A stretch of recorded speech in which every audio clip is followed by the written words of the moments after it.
We all know who the woman in the hat is, looking regal on a riverboat named for an American state, but who is that gentleman in the red coat beside her?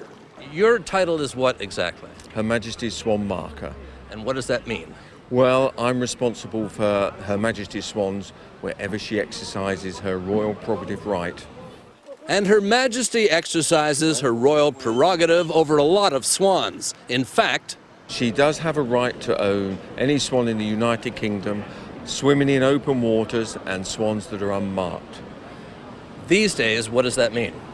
Well, these days, it doesn't mean so much as it did in the 12th century when all the swan upping first started. Swan upping, an 800-year-old tradition by which the swans on the River Thames, in the royal neighbourhood upstream of London, are counted, marked in the old terminology, hence the Royal Swan Marker, who this year performed the annual ritual for the first time in the presence of the Royal Swan owner. Are they the same family? No, different families. Yeah. It takes a week for the Royal Swan Marker and the Royal Swan Warden and all the Royal Swan Uppers to count all the swans, many of which used to be destined for the royal banquet table. These days, even queens don't eat swans.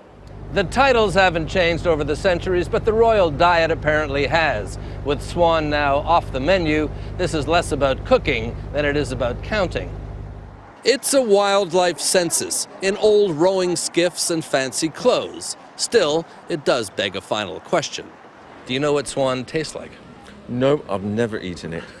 And I wouldn't. Not in my position. Tough, stringy, and a bit fishy, they say, luckily for the swans. Mark Phillips, CBS News, with the Swan Uppers on the River Thames.